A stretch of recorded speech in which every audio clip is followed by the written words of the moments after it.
Hello, new interns. Today we have Linda Tan, and this is very exciting. I really wanted to learn about her experience as an intern, and she's going to be she's going to be talking about her experience as a brand marketing strategist intern. I'm not going to tell you where at yet because she will explain that further. But I do want to ask, Linda, how are you? I'm doing fantastic. I literally just got out of class like 20 minutes ago. Oh, So finished class, got home, turned on my laptop, and here we are. your stamina is crazy. Well, thanks for being here after having just finished a class. And speaking of school, I wanted to ask you, what school do you go to, and what's your major, and kind of when is your expected grad date? Mhm. So I am currently a senior at UC Irvine here in SoCal. I started in 2019, but obviously the middle 2 years were all remote. So I can't really speak for like general, like Sure. in-person experience, but I had a really great experience. I'm majoring in business administration with an emphasis in marketing. Um, and that is something I kind of just chose when I first graduated from high school. I didn't really know what I was going to do. Yeah, And I heard that the business school here was pretty good. And so I figured I'm just going to apply and just see where this takes me. And now here I am, 4 years, 3 years later, sitting in this very seat at UCI. Um, and I'm expected to graduate this quarter, actually. So initially, my plan was to graduate June of 2023, which is, the planned graduation date. yeah. But I ended up taking so many AP classes and college credits during high school that I was able to knock out a bunch of GEs, and I saved myself 2 quarters worth of classes. So gonna graduate early and just take it easy, enjoy life, and focus on my hobbies and passion before jumping into my career.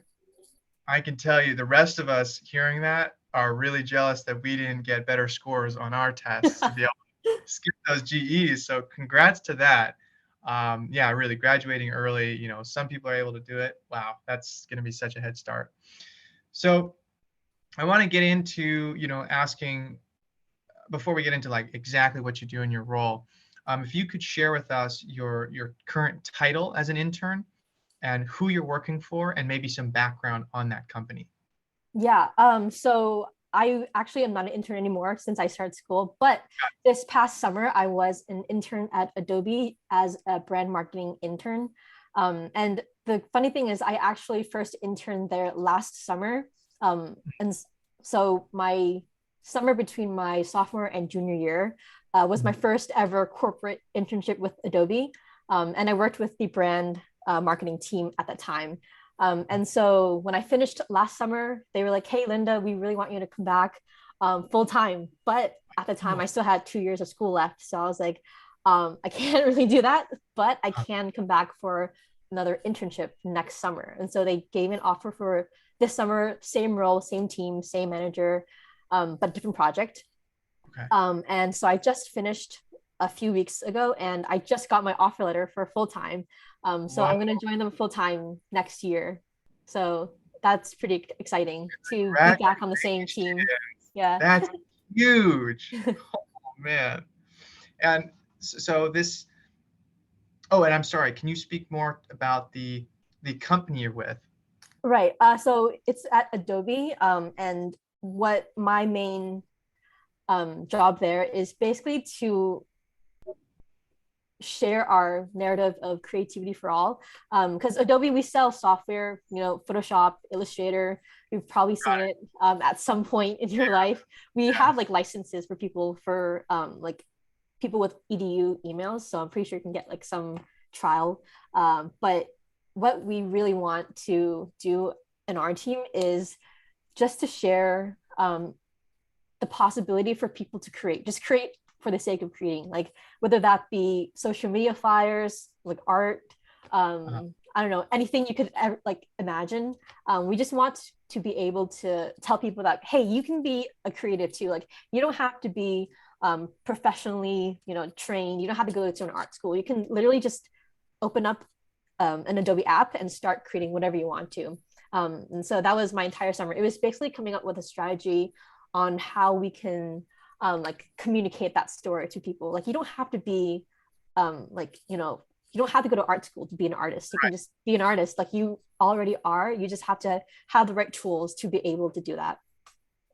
Well, I can tell, that that message definitely seems to align with how you're living because you mentioned you have hobbies, and right now I can see you have a couple guitars over there.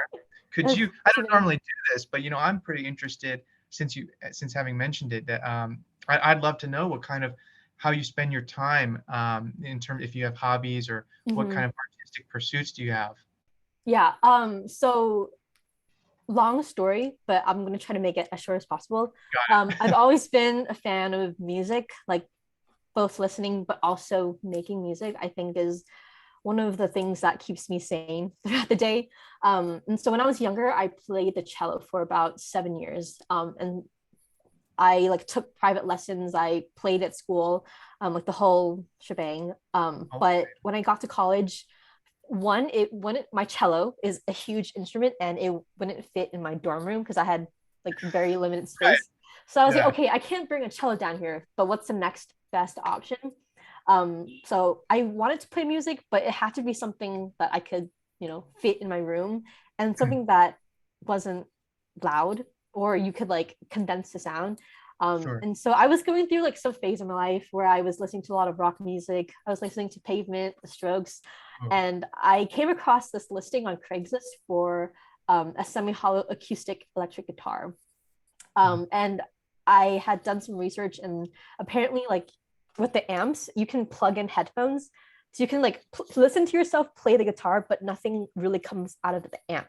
oh, right. So it's Yeah. super quiet and like it won't bother my roommate. So I was like, this is it. So I emailed the person on Craigslist. I went to some random apartment complex in Costa Mesa, got the guitar, came home Uh-huh. that same afternoon and just played like hours and hours. I didn't know how to play guitar, but I was just like messing around with chords and like on like guitartabs.com looking up Yeah. songs that I had, listened to, and I was like, I'm going to start to play that.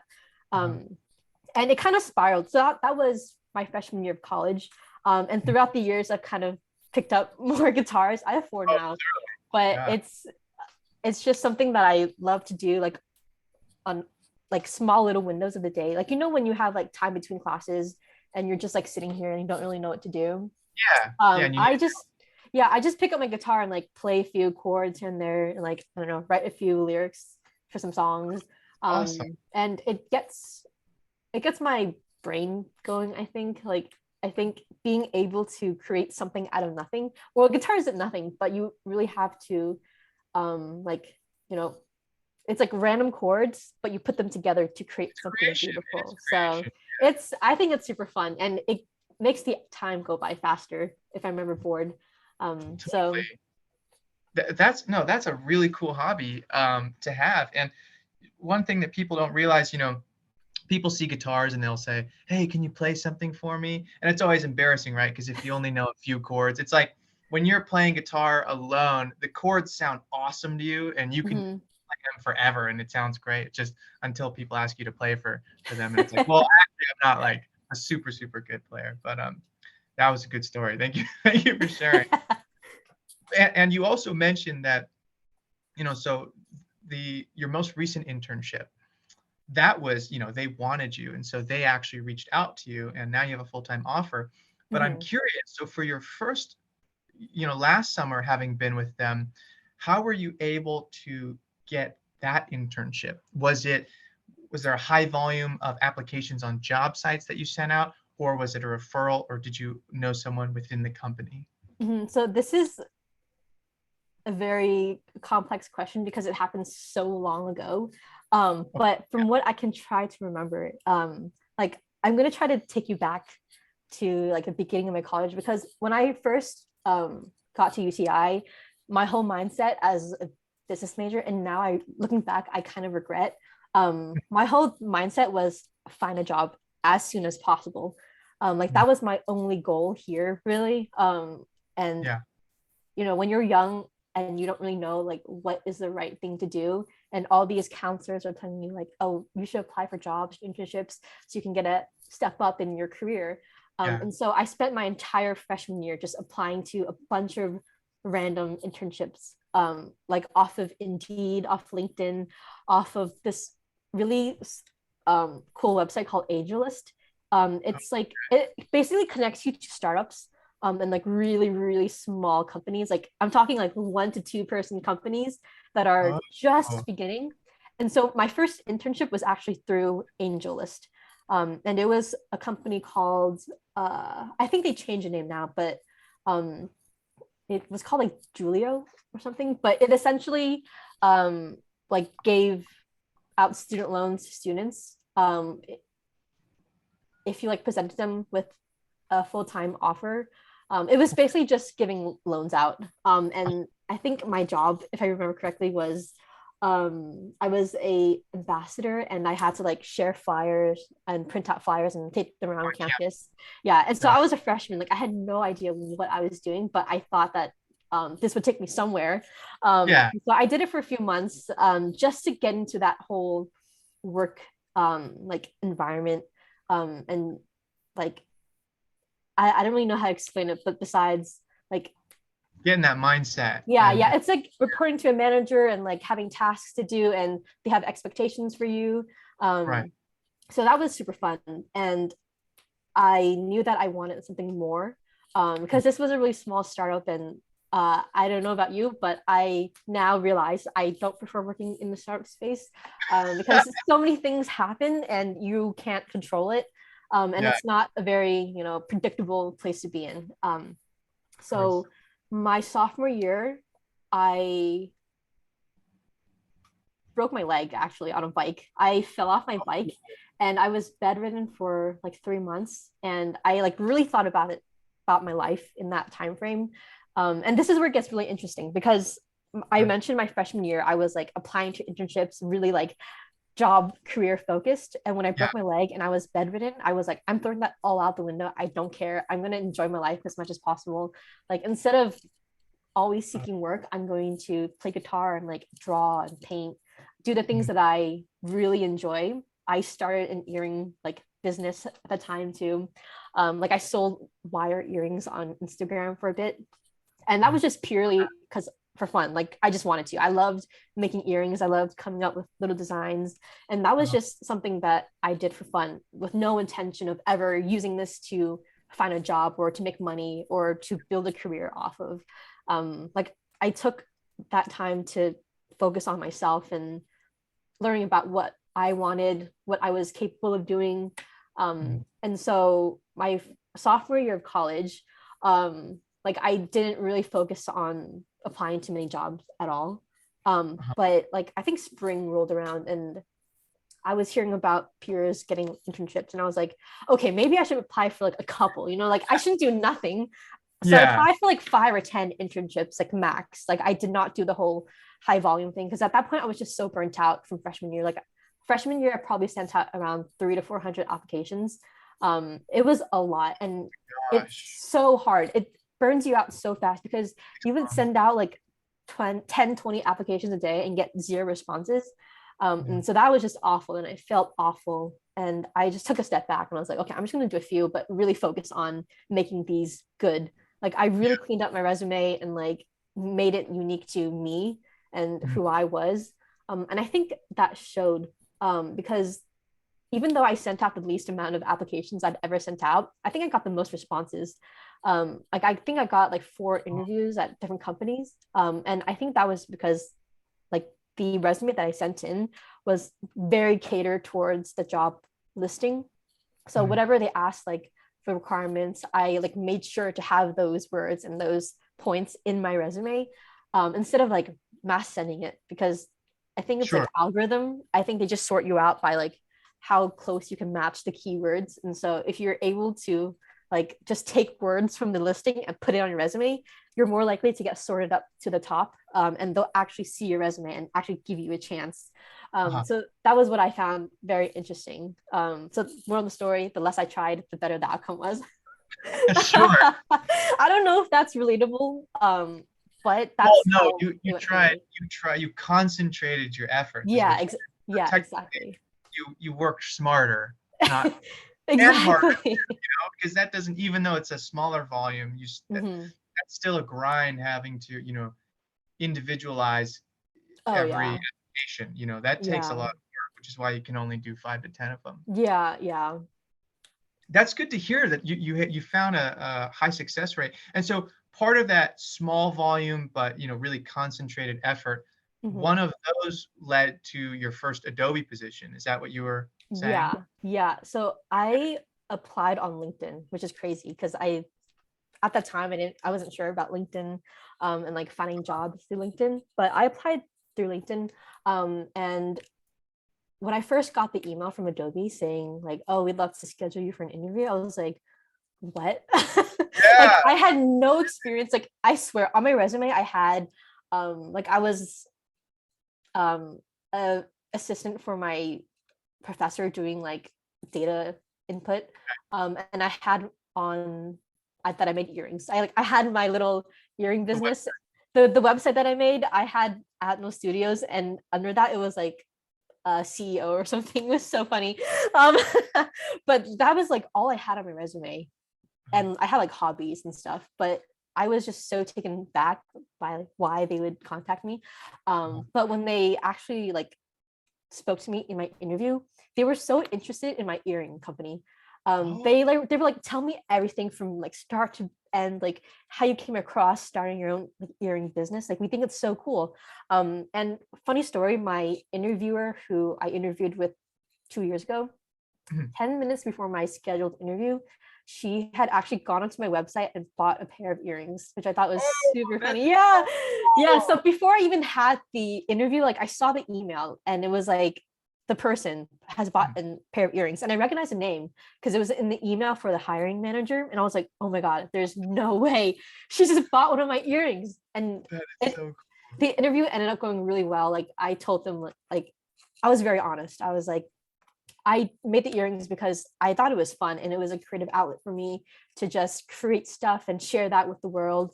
And I think they really took that and understood that it resonated with Adobe's, creativity for all. Like anyone can be an artist. You can just start. Like as long as you have the tools in front of you, you can create whatever you want to create.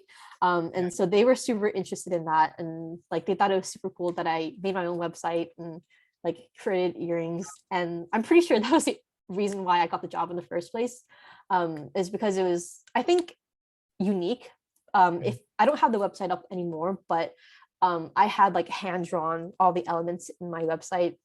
Like the font was all hand drawn, and I would hand draw all my cards that I send out to customers. So That's I think that cool. was one of the biggest factors on why they even gave me a chance. I think it was just like novelty and being showing them that I cared about the company's values, which is creativity. The company's values, but also that you have the capacity for caring about something without it having to be related to, being Yeah. profit driven, or it Hmm. has to do with academics. Hmm. There's a ton of people who, don't appreciate the value of a single creative endeavor. Like it Hmm. brings a lot.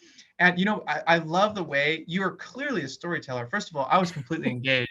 It was compelling the way you're telling this. Broke your leg and you had this, this epiphany that you need to change your life, and it was through that you actually, things became easier. Well, Hmm. more or less.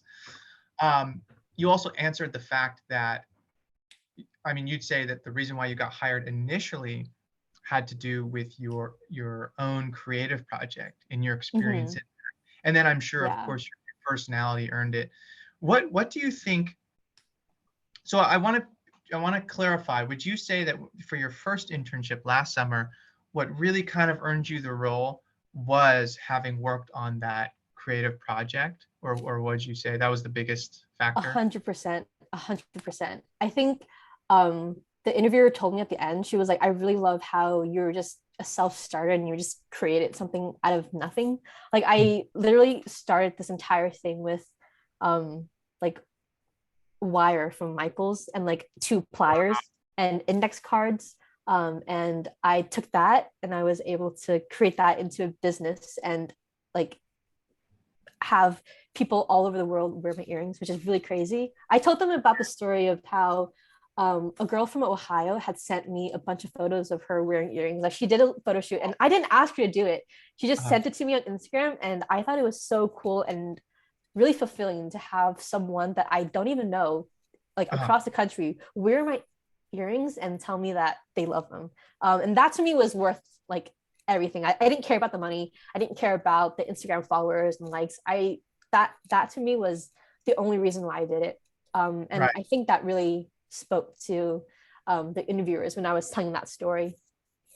I'm Man, I'm so glad to hear that. Even you telling me, if I had, I wish I could hire you. My gosh, that's cool. And now, would you say that you're now what they kept you and they love you so much? Um, Probably because now it's based more on your performance in the role. Mm-hmm, mm-hmm.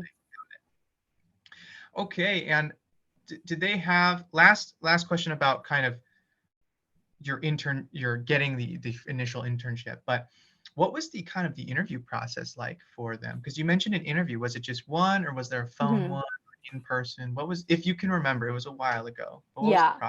process? So the first interview I had was, if I remember correctly, it was with just the coordinator. It was like a phone screening. They were just asking questions like, where are you located? Are you open to working remote? Like, here are the terms of this internship. Yeah. And just like basic questions like phone number, address, stuff like that. And after that, I think they just want to make sure that you're an actual person, and to get like a vibe check, so to speak. So I first had the phone call with her, and so she was like, so we want to move on with your application. So we're going to set you up with an interview with two of the hiring managers that you'll eventually work with. So the people that I interviewed with ended up being my managers. Oh, Um, okay. yeah, and so it was a 30-minute back to back, so 30 minutes each. So two people, so an hour total interview. Yeah.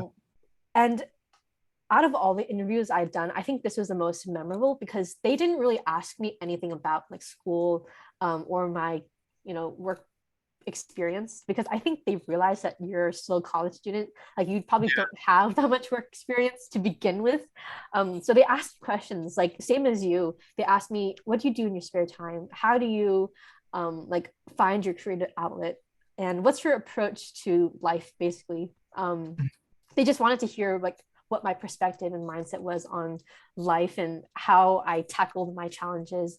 The best. Yeah, it was a great interview. Like it did not feel like an interview. It just felt like I was talking to people. And I Right. think that's what made me want to choose the company too. Because I've had other interviews where I felt like I was talking to like a robot or like not a CIA real person. Yeah, it just felt very like like an air. What's the word for it? Uh, impersonal or like a questioning. Like they were questioning me. Like interrogation. Yeah. yeah, interrogation. Like they were trying to prove. I was trying to prove to them that I like was a good person to hire. But Uh-huh. this interview just felt like I was just talking to like my aunt and my uncle. Like it was super That's awesome. relaxed, very chill. Like I told them the whole story about me breaking my leg and making earrings and playing guitar. I told them like the whole Craigslist story. Um, and like at the end of it, I just remember feeling like, wow, that was really easy. Like I thought it went really well. It just felt like a normal conversation. Yeah. Um, and after that, I think they made a final like choice like Mhm. a week afterwards. They're like, hey Linda, like we'd love for you to like offering me the internship essentially. Yeah. So it was a really easy process. Like it was just two Under interviews. Yeah, under a month. And that's the reason why I like working for like more bigger established companies, is because things are much more streamlined. Like I think if you were to work at a startup, the process would be very different and they would like expect yeah. very different things of you. So it's just a matter of finding out like what environment you like. But for me personally, I like having, something more relaxed and more established so I can Yeah. focus my energy on other things that matter to me more, like guitar and All powerlifting. the Yeah, all the other stuff. maybe earrings part Yeah. two. So, well, I wish the website was still up. I would have loved to have checked it out, but it sounds Mhm. incredible. And based off this interview, the one that we're having right now, I think there's going to be a lot more people applying to Adobe, uh, including myself. That sounds really cool. Just the way they've treated you says a lot about the company. Mhm. Now, moving kind of more into your position specifically, being a brand marketing strategist intern, um, do you work with other interns or mostly with a superior? And then also, is this a full-time or was this a full-time or a part-time internship? So to answer the first point of your question, I was actually the only intern on my team specifically. I think what they do is we have so many different like teams and organizations Mhm. that each get like one or two interns. So it's not really like you work with other interns. It's you are working directly with your manager. Ah, So I was part of like a group. We have it. It's called GMS, which is Global Marketing Strategy, like org. And so we have a group chat with like all the interns and university grads. So that was where I was able to get like the social, like, oh hey, I'm an intern too. Like, how's your work going? We had like socials and coffee chats and like events with them. But work specifically, I worked directly under my single manager. And ah. what was the second question? I just forgot. Was it full-time or part-time? I'm assuming full-time, Yeah, but it was full time. So it was 8 hours a day, 40 hours a week. got But it was all remote. So take that for what you will. it. Sure, it means polo on top or and then Yeah. shorts or bottom, Yeah. the best. Hmm. And coming to kind of the heart of this conversation, can you before so I do want to delve into like specific things you've done or contributed or things that you're proud of. Hmm. But for that, could you give us kind of an overview, a little taste of how your most recent internship, and if you want, if there was something really important from the last one, last Hmm. summer, you can always include that, but mostly from your recent one, an overview of what you've done, if you could express that to us, and Hmm. what you participated in, and kind of what your role is like. Yeah. I guess I'll talk about this summer first. So this summer, my job was to basically redefine our strategy for brand marketing. So if you're familiar, we have this campaign called Diverse Voices, which is a campaign where we like share different perspectives and voices from different communities. So for Mhm. example, like for Asian American Pacific Month, like we had um, a partnership with, I think I forgot which specifically. I think we like partnered with a specific movie, and last year they did a partnership with Specific, is that what you said? what was that? The first part you said you partnered with a specific, did you say community or Oh, movie? oh, it was so let me try to like back up for a minute. So me as an intern, I don't touch any of the actual like partnerships that we do. So for what brand marketing is we basically work with different companies and we find partnerships and collaborations so we can like share our customer base. So to give you a few examples, we've partnered with Apple TV, Mm, Amazon, Lord of the Rings most recently. We do partnerships with artists like Marshmello, Halsey. So just a bunch of like different collaborations yeah. in an effort to, spread the word of Adobe. And we do like challenges where, um, like for example, we did a collaboration with Billie Eilish recently, where we invited Billie Eilish fans to create like fan art for her to put on her merch, which would eventually be sold. And so that was super fun and Great very idea. interesting. Yeah, I was not part of it, but from what I've heard, it was a very successful campaign. So that's what brand marketing does. We basically Got just like partner with other artists to create something. yeah. And within that like realm of work, we have one campaign specifically called Diverse Voices, where we focus on like underrepresented voices that Mhm. don't really get a platform to share their art and their stories. And so what my job was to do was to find out how we can make diverse voices synonymous with every campaign we do, right? So for example, for collaborations with artists, like maybe we should focus on artists that maybe not like Billie Eilish, maybe some smaller, more local niche artist that deserves the help from a big corporate company like Adobe. Because Billie Eilish has so many resources already. Like she has all the money in the world. She doesn't need another collaboration. But say like some smaller artists who are really struggling and they need that help and assistance, like we Yeah. want to be there to give them like the resources to do that. Uh-huh. So my strategy or my job essentially was to figure out a way to make all the campaigns that we do more diverse in nature. So Got how it. do we not focus so much about on, or how do we not focus so much on the things that are already well established, but how can we like find ways to create campaigns where we can like really really help people who need it, Mhm. basically, because there's a lot That's of campaigns. Yeah, there's a lot of campaigns that we do that are really great, like for example Marshmallow, and like they've partnered with EDC, which is really great, like and very cool, of course. but in terms of like helping the community and sharing creativity, it's, you know, there could be some work done. There could be some work done. Yeah, so basically like I was just like, hey, like I think we should do this, and they're like, awesome, and then that's it. Because Well, as an intern, I will say, when you're working for such a big company, you have less impact just because like there's so many processes that go through like with just one campaign, um, yeah. that in those 3 months that I was there, there's no way I could have like actually flushed out my own campaign. So it was more of like, here's some guidance on what you could do in the future, and Mhm. here's a framework for how we should approach future campaigns, and that was it. Got it. And yeah, internships, a huge portion of it is obviously you could tell me it's learning and absorbing, Mm-hmm. what they're doing.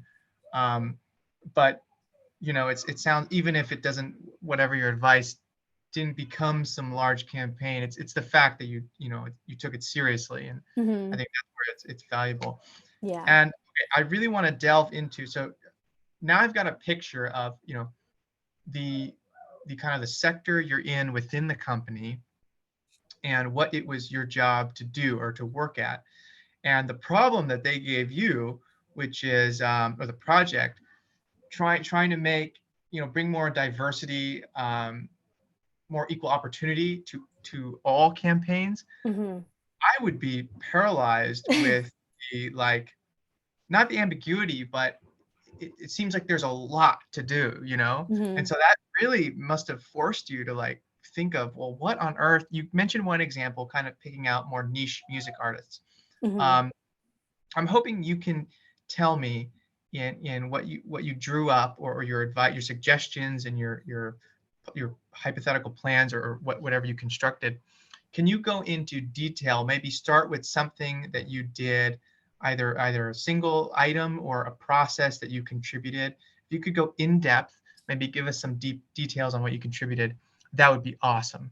Mm-hmm. So when I first got the brief from my manager the first week that I started my job, Mhm. I was so confused because they were like, it's very ambiguous, right? Like if I was a college student, I had taken a few brand marketing classes. In fact, I taken one brand marketing class. Like I had no idea what they were talking about. I was kind of exactly like you said. I was paralyzed by how confused I was. Like I didn't even know where to begin. I didn't understand like what they were asking me to do. But I think the one thing that really helped is my manager really, really gave me the time to just sit and process things. And Mhm. it's one thing that I really respect him for, is like they never seem to like rush me to do anything. It's more of like, Linda, take your time to really, really understand what we're telling you and take time to process all this information, sort it out however you need to, and come back and just like tell me what you think the problem is in your own words. And so they gave me like an entire week of just, they gave me the brief. It was a Mhm. single document, just highlighting like the work that needed to be done. And Yeah. I, every day in the morning, I just sat there looking at the document, like, what is going on? Like, Uh-huh. I don't understand the problem, but I just sat there and I like I had my notebook in hand, and I just started scribbling a bunch of words and like making different tables and charts, trying to Yeah. understand. And I think the beauty of working with one single manager is the work is very fluid, right? Like as time goes on, the scope of the project could change. Their entire project could change. That's what happened to me last summer. But it's very flexible. Like nothing is really um, subjective. Okay. Yeah, and that's the beauty of working in marketing too, right? Like there's no right answer, there's no wrong answer.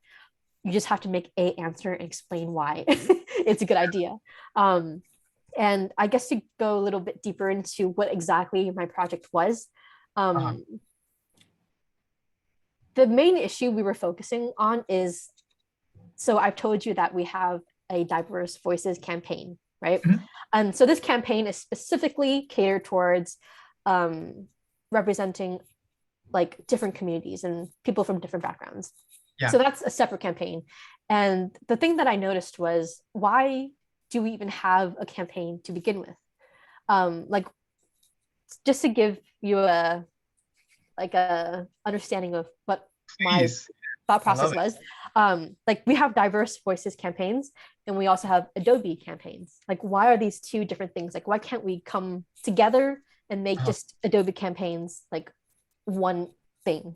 And I told my manager, I was like, and I was so scared because like this is his job, right? This is his work, and I didn't Yeah. want to be the one to say, why does this exist? Why does this exist?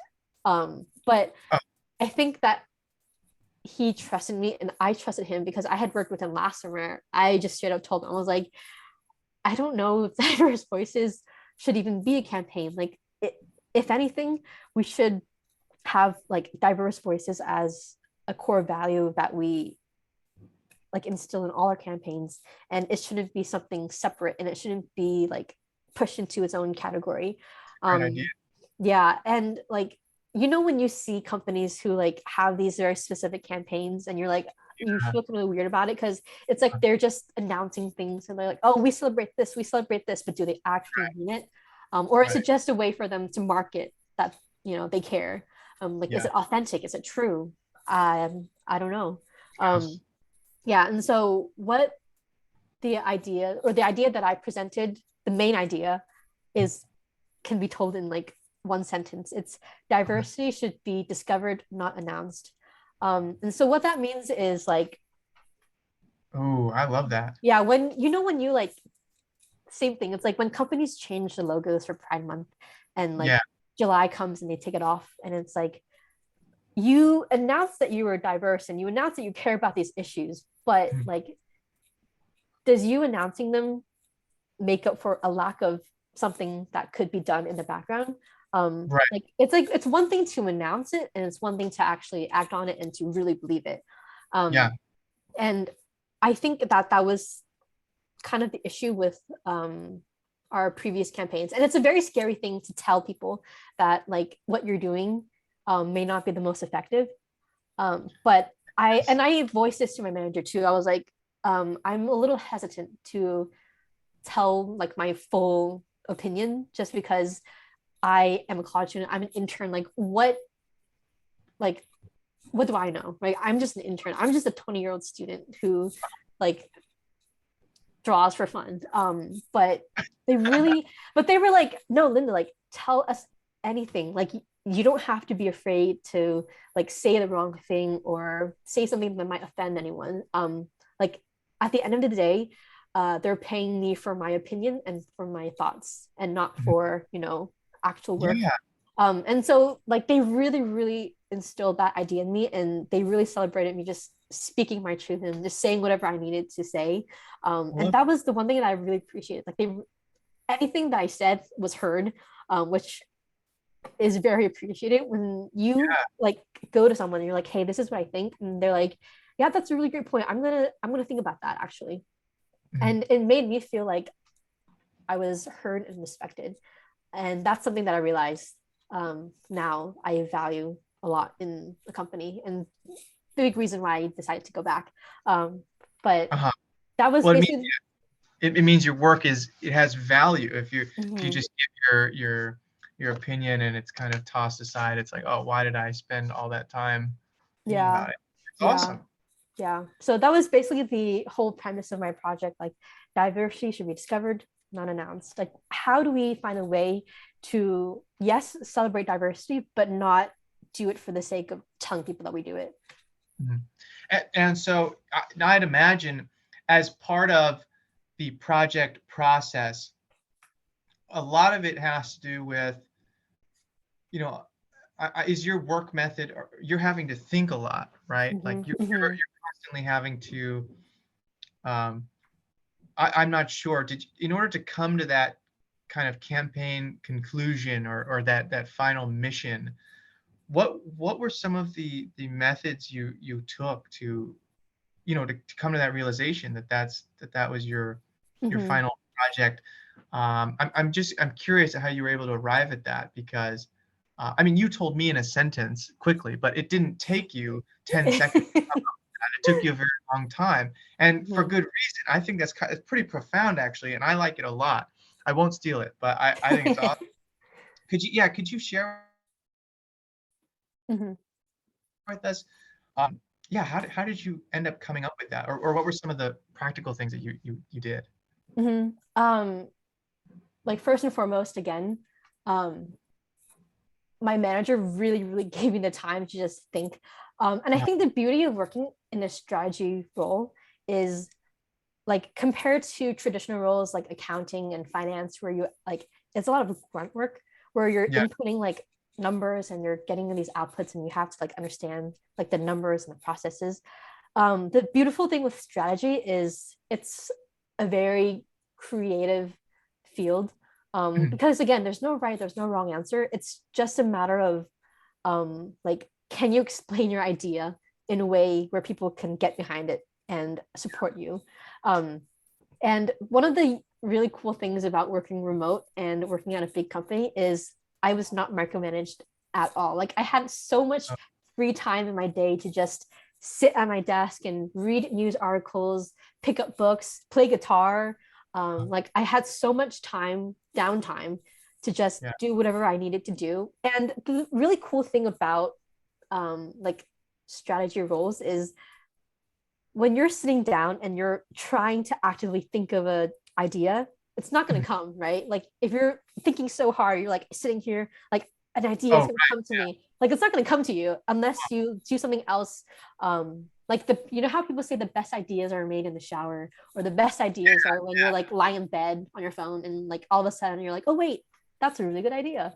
yeah. I think that's like That was part of the it process. was part of the process to be able to just have the time to just do whatever I needed to do, like go on walks. I went on a lot of morning walks, Mhm. like grocery shopping, and like playing guitar. Like, I would play guitar during my work hours, just like here, That is like so playing chords, and like cool. while I was playing the music, like I would be like in the back of my mind, like I would still be thinking about, like these things, Uh, and like while you're thinking of new chords, all of a sudden, like, I can't scientifically explain this, but I swear it creates new like neurons that fire and it helps you like come up with ideas. I don't know.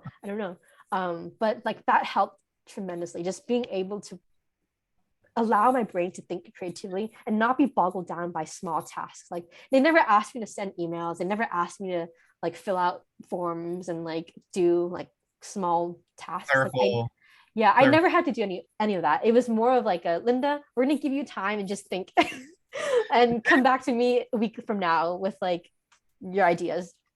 That sounds like the most ideal role ever. But and you said they don't micromanage you, obviously. But No. like you said, what you mentioned, come back to me in a week later. Were there like, what was it? Like a week of work, but come back in a week for checks. Like, did you have Mhm. like, It was more of a, like, here's the information we're going to give you, take of it what you need. And like, and yes, it was ambiguous because they didn't specifically ask me for anything. Like, they were just like, here's the information we have, and it's your job to process it and understand it how you see fit. And like, during my one-on-one calls with my manager, I would just verbally like spit. Like I would just tell him everything that was on my mind, everything that I had written on my notebook. I would be like, here's what I thought. And I would like share a doc with him with all the ideas, good and bad. Like I would just write everything down. Mhm. And I would just share a document with him and try to like talk him through my thought process. Like, oh, here's what happened and here's what I think. What do you think about this? And he'd be like, wow, these are really great points. Um, So so was it, so the documents that were being shared with you, were mhm. those, what kind of content was that, like specific things that were happening within Adobe in your sector, or was it like documents like news that they extracted that could be relevant to your project? Mhm. What was that content like that you were having to kind of? For me, I focus a lot more on like the big picture, like what's happening out there in the world. Mhm. Because with brand marketing, you kind of need to understand like the culture and how the world works and what's going Sure. on, basically, right? And so I spend a good chunk of my time just reading news articles Mhm. and trying to get a sense of like what the world is going through, how the economy is doing, because that matters a lot in the long run, right? Like it really does. And like I would just share like on Slack, I would just share random like articles that I've seen, like, oh, Lego teams up with Target to create a new campaign, um, asking people to create a Lego set that represents family. And like I thought I was like, oh, that's so cool. Like I'm gonna share that with my manager. So I sent it to him. Oh, And okay. yeah, so I would do like that kind of thing. Like, oh, here's the article that I read of some company doing this, and I thought it's just really cool. Like maybe it's something we could potentially do. Who knows? But it's just like idea starters. Like here's something that someone's doing. How can we, take that information and apply it to Adobe? Yeah, and then in the one-on-one calls, when you say you're giving your opinions, well, first of all, Mm-hmm. it's that you're sharing cool things that you've seen that are, Yeah. um, yeah, there's no like you don't have to hit certain points in your conversation, but and then you mentioned you gave your opinions on certain things. You could Mm-hmm. just share whatever, right? Your thoughts. Yeah. This is good. I think this is bad, Mm-hmm. or maybe is that kind of how? Yeah. Um, the one thing I will say that my manager asked me was to do what we call an industry benchmark, where my job was to basically find good examples and bad examples of what other companies are doing. Like in my opinion, what were some of the good things that a certain company has done? For example, Coca-Cola, one of their campaigns that was super successful was Share a Coke. Like how they printed the bottles with like names on them. Uh, And I was like, this is so cool. Like I was super young at the time when the campaign launched, but uh, looking back now, like seeing the stats of how successful it was, like I had to share that with my manager, and I was like, hey, like here's this cool campaign that was done. Like, what do you think? And he asked me, he was like this is a really great idea. How do you think Adobe can do something like this? Or how can we like be inspired by this campaign? And how can we transform it into something more Adobe related?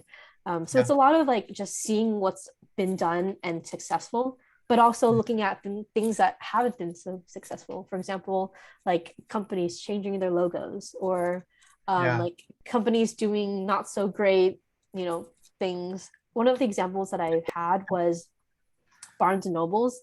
uh, They had this campaign where they like switched all the book covers for Black History Month, and they like did a remix of the covers, but it was just the covers. Like it was still stories.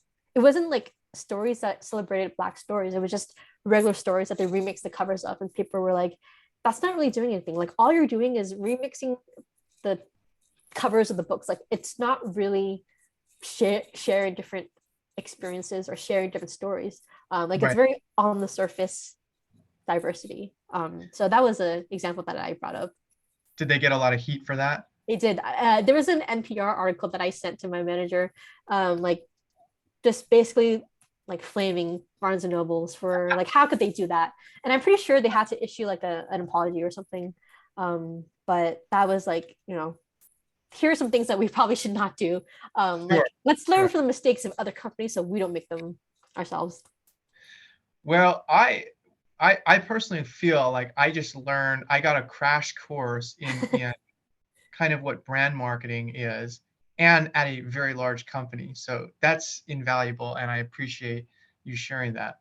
Um, I have two more, much smaller questions though, so don't worry. Mhm. Um, Kind of your final thoughts I want to know on your most recent internship. The first thing is I want to ask you what you think the most valuable thing you've learned is from your most Mhm. recent internship. Mhm. I think if you asked me this question 2 years ago, I would have said something completely different. Like I would have said work skills and learning how to work in a work environment, Yeah, and like applying your skills and stuff like that. But like the most important lesson I learned was just learning how to work with people, um, and like understanding the dynamics of the work environment. Like with my manager, by the time I came back this summer, like he'd already known me. He'd already like seen my work, and he trusted that I knew what I was doing. yeah, Um, and like the beauty of that is like this summer I was just unafraid to say anything because like he trusted me, I trusted him, and just based on how he treated me, mm, like the whole thing with giving me the time to process information and just think things through, that was yeah, the biggest lesson. Like I take that lesson like with me in life now. Like if I have a big assignment coming up, or if I have a conflict with a person, yeah, like instead of trying to just defeat it like right then and there, I realize now the importance of taking the time to just process information and to really understand what's going on before you make a choice or make a decision. And like that lesson to me, I think has helped me immensely in like personal relationships, but like schoolwork, mm, career wise, just like taking things slow and not being so like, what's the next thing? What's the next thing? Um, yeah. So yeah, you had an entire like a large shift in your approach yeah. to how you solve problems. Mm-hmm. That is pretty Mm-hmm. major. Yeah. Um, if you have last question, do you have any quick advice for people who are trying to apply to similar internships as the one you just had? Mm-hmm. I think my biggest piece of advice is like when you're in those interviews, you have however much time, like an hour, 30 minutes, to convince that person that you should be hired. And I think a lot of people make the mistake of trying to like come up with like skills and like here's what I know.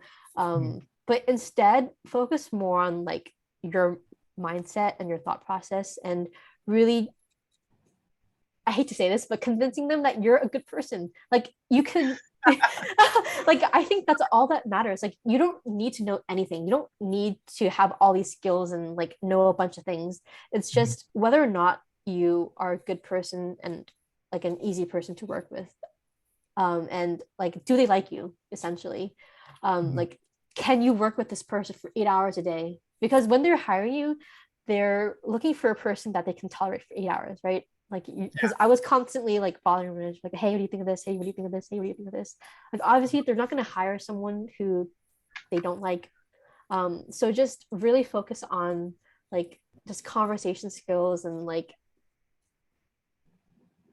being an interesting person, and like just having things to say, um, just so that you're memorable. Because like again, when I had an interview, they were probably interviewing like 10 other people, right? How do Mm, you stand out amongst that crowd? Like everyone is equally qualified. Like we all go to great schools, we all have college degrees, we all take the same classes, but how do you separate yourself from everyone else who has the same skills?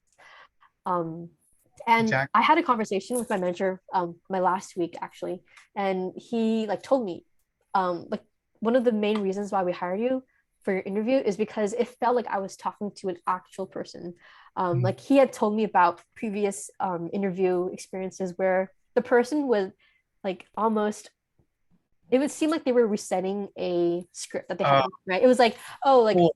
what's your work experience like? And they were like, oh, I worked at this place, I learned this, I did this. And it was very like That's the you were worst. talking to a robot, and it was very rehearsed.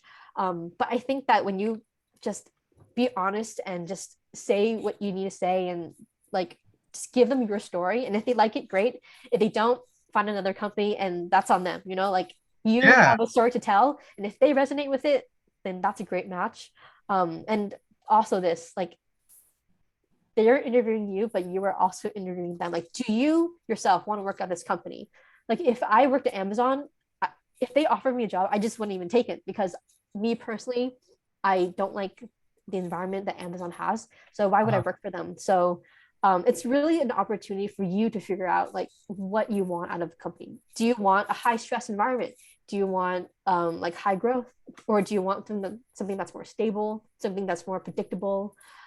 So it's really an opportunity to learn. And this, I recommend this to anyone. Just as many interviews as you can do them, because over time you get so good at just the interview process. yeah. And I think that's helped me a lot. Like I did so many interviews my freshman year. Like every week I was just doing a bunch of random interviews. Even if I didn't get the job, I still like learned from it. Like, oh, You mean this is something I should say. I should accepting say. all the offers that come through for interviews? Yeah, yeah. Yeah. Just to get that like interview experience, and learning how to talk to someone, super Oh, important. And the best way you can do that is just random interviews. Even if you don't want the job, just do it. yeah. No, it's great practice. That was a Yeah. fantastic answer. Um, I have thoroughly enjoyed this interview, and I can totally see, you come across, you're able to express like sincerity and authenticity across a camera, which is hard. Some people in person, they're much better. I'm sure you're both, but definitely you're an engaging personality to speak with. And I really thank you for coming out and spending your time with me, and hopefully when everyone else sees it, with them. We are going to include we're going to include Linda's LinkedIn. And so you could always, connect with her, reach out if you have any questions. If she's interested in sharing any other links like social media, we'll include those as well. But at least the LinkedIn will be there. And so there's that. I want to say one more time, this was an amazing interview. And I hope, Linda, that you have a fantastic rest of your day. Thank Thank you. you. Take care.